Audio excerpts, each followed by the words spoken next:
Everyone remembers the moment. Mace Windu, champion of the Jedi Order, master of Vapad, and the only Jedi to truly overpower Darth Sidious, stands victorious just for a second. Then Anakin Skywalker intervenes. A severed hand, a shattered window, lightning, and Mace Windu falls into the depths of Coruscant, never to be seen again. Or so we're told. Because today, I'm going to make the case that Mace Windu did not die that night. Not only did he survive the fall, but he went into hiding, severed himself from the Jedi Order, and spent the entire Imperial era working behind the scenes to weaken Palpatine's empire. And once you've seen the evidence, once you connect the dots, it becomes very hard to believe that Mace Windu ever truly disappeared. Let's start with the obvious objection. No one survives that fall. But Star Wars has shown us repeatedly that this simply isn't true. Darth Maul was cut in half and fell down a reactor shaft. He lived. Luke Skywalker fell from Cloud City. He lived. Palpatine himself fell down a shaft and lived twice, depending on canon interpretation. And Mace Windu, he didn't lose his legs. He didn't lose consciousness before he fell. And most importantly, he was one of the most powerful Force users of his era.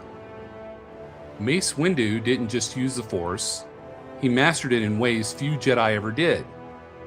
His combat style, Vapad, literally channels dark side energy without succumbing to it. That means Mace Windu could absorb Palpatine's lightning, redirect it, and survive levels of Force trauma that would kill almost anyone else. And even after being electrocuted, he was still conscious. We see it. His eyes are open, his expression is focused, he's not limp, he's fighting the lightning right up until the moment he falls.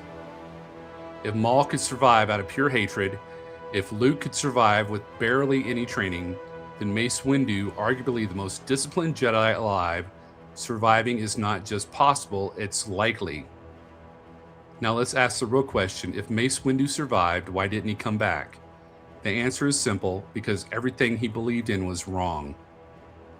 The Jedi Order failed, the Republic collapsed, Anakin Skywalker became Darth Vader right in front of him. Mace Windu was a Jedi who trusted the Council above all else. He believed in structure, order, and authority, and in one night, all of it was destroyed. If Mace Windu returned openly, he would have been hunted immediately by Vader and the Emperor. But more importantly, Mace Windu would have blamed himself. He was the one who pushed Anakin away. He was the one who tried to execute Palpatine without a trial. And in doing so, he became the spark that ignited Anakin's fall. A man like Mace Windu wouldn't seek redemption through heroics. He would seek atonement through silence, through patience, through strategy, and that leads us to the most important shift. Mace Windu didn't stop fighting, he just stopped fighting as a Jedi. Mace Windu was always different from other Jedi. Even Yoda warned the Council that Vapad was dangerous. Why? Because Mace Windu understood something the Jedi refused to accept. Darkness cannot be ignored, it must be confronted. After Order 66, Mace would have seen the truth clearly. The Jedi's rigidity made them predictable. Their attachment to rules made them blind. Their refusal to evolve allowed Palpatine to win. So what does a man like Mace Windu do? He severs his connection to the Force, at least partially masking his presence. He abandons the Jedi identity, and he becomes something far more dangerous to the Empire, a ghost. Think about it. Throughout the original trilogy, we hear whispers of rebel cells appearing at the perfect time, weapons stolen, intel leaked, Imperial officers assassinated quietly, but no single mastermind is ever named. What if that was intentional? What if Mace Windu armies but training shadows? Here's where things get really interesting. The Rebel Alliance didn't begin as a unified force. It started as scattered cells, many of which mysteriously survived impossible odds. Who would have known how to operate like that? A formal Mace Windu would never reveal himself publicly. Why? Because Vader would feel him. But subtle guidance, teaching others how to resist, how to hide from the Force, how to strike and disappear, that's something only someone like Mace Windu could do.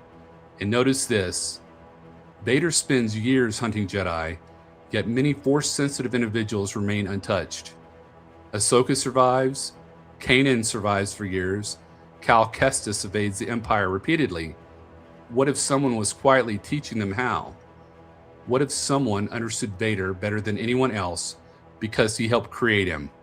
Here's a chilling thought. Palpatine never mentions Mace Windu again. No confirmation of death, no trophy, no final declaration. For a man who obsessed over destroying his enemies, that silence is suspicious. Palpatine knew Mace Windu was the greatest threat to his rule, not Yoda, not Obi-Wan. Mace Windu beat him, and Palpatine knows better than anyone that the most dangerous enemy is the one you think is gone. Mace Windu surviving doesn't cheapen his fall, it completes it.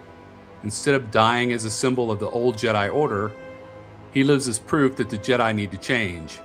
He didn't become a Sith, he didn't seek revenge, he became something far more powerful.